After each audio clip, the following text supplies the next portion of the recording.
Next, we'll look at a proof that the Ford-Fulkerson algorithm is valid, known as the Maxflow min-cut theorem. It also proves that the two problems are equivalent.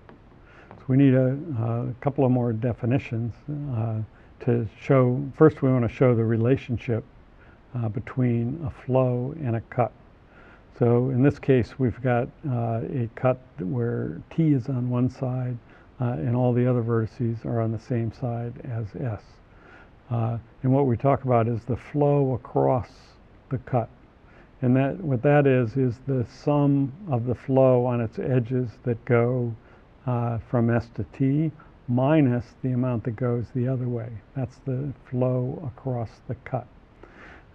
So there's what's called the flow value lemma, is that if you have a flow, then for any cut, the net flow across the cut is the value of the flow.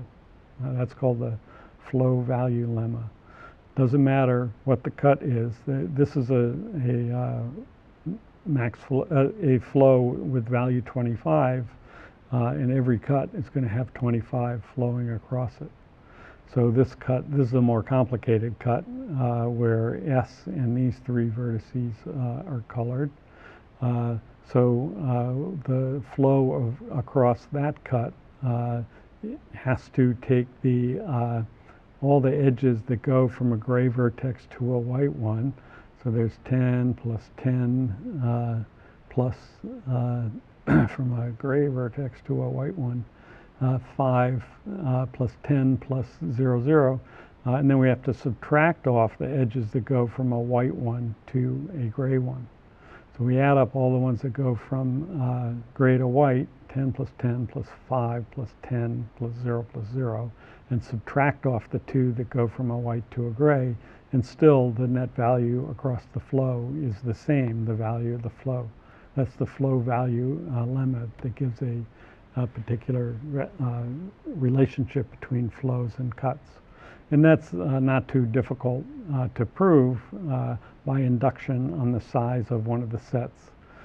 For example, if we do an induction on the size of the set containing T, it's certainly true when that set consists of just T, because the value of the flow is exactly equal to the edges coming into T.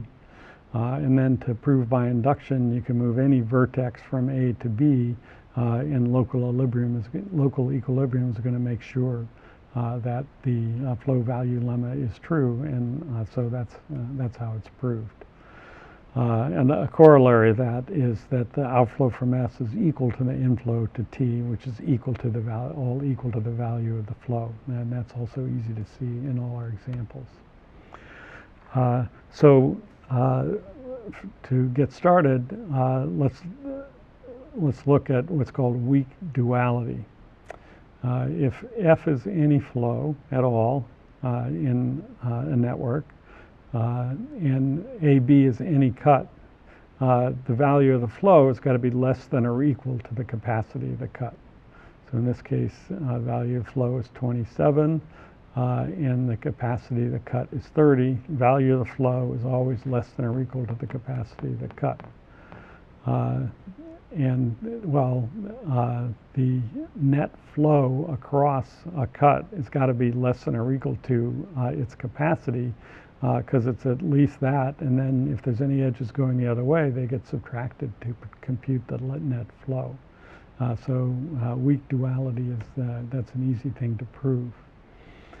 What we want to prove are these two theorems.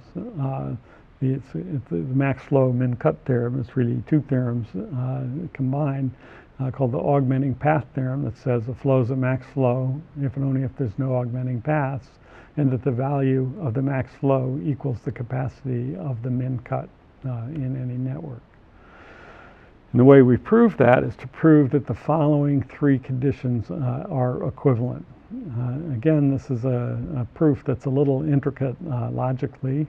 It's worthwhile for me to go through it, but to really understand it, you're going to need to read it carefully and convince yourself that these three conditions work.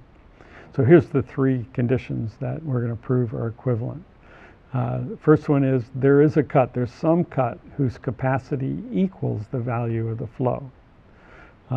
Second one is that F is a max flow. So if there's a cut whose capacity equals the flow, then F is a max flow. And if F is a max flow, there's such a cut.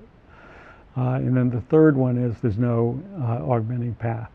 So we're going to prove that those three conditions are equivalent. And we'll do it with a little logic trickery. So first we prove that 1 implies 2. If there exists a cut whose capacity equals the value of the flow, then F is a max flow. All right, so suppose that we have such a cut, capacity is equal to the value of the flow, then any other flow, by weak duality, flow is going to be less than or equal to the capacity of that cut. The capacity of that cut's equal to the value of the flow, so therefore that's the maximum max flow. Value of any flow is less than or equal to the value of F, so it's the max flow. So that proves that 1 implies 2. Okay, now we're going to prove 2 implies 3. Now 1 implies 2, now we'll prove 2 implies 3. That also means 1 implies 3. So in order to prove that, we're going to prove the contrapositive. So we'll prove that not 3 implies not 2. That is, if there is an augmenting path, then F's not a max flow. Well, that's pretty straightforward because that's what we do in the algorithm. We could improve the flow by sending flow on a path, so it can't be a max flow. So that's pretty easy. If F is a max flow, there's no augmenting path, because if there is an augmenting path, F's not a max flow. So that's the second part of the proof. And now the third part of the proof, we'll prove that 3 implies 1. So that'll give you a circular logic condition that proves that they're all equivalent. So we want to prove that if there's no augmenting path, then there's a cut whose capacity equals the value of the flow. So if there's no augmenting path, then what we're going to have is a cut where A is the set of vertices that are connected to S by an undirected path with no full forward or empty backward edges. And so there has to be such a cut if there's no augmenting path. S has got to be in A, and T has got to be in B. Otherwise, there'd be a path from A to B with no full forward or empty backward edges. And the capacity of that cut equals the net flow across the cut, but all the forward edges are full and all the backward edges are empty, so that's exactly equal to the value of the flow. So if there's no augmenting path, then we can demonstrate a cut whose capacity equals the value of the flow. And that completes the proof of the Maxflow min-cut theorem. Sorry. All right, so the one last step is if we have computed a max flow, then what we can do is compute the min-cut by computing this set of vertices. And we can do that just by a graph search. We start at S, and if there's a path that has a forward edge that's not full, then we follow that path. And if we have a backward edge that's not empty, we follow the path. And we just do a graph search to get to all the vertices that we can reach with forward edges that aren't full and backward edges that aren't empty. And we treat the full forward edges and the empty back edges as not being there. Otherwise, we do just a regular graph search. And that's going to give us then the set of edges that defined by that cut are going to be the min-cut. So not difficult to compute a min-cut from a max flow.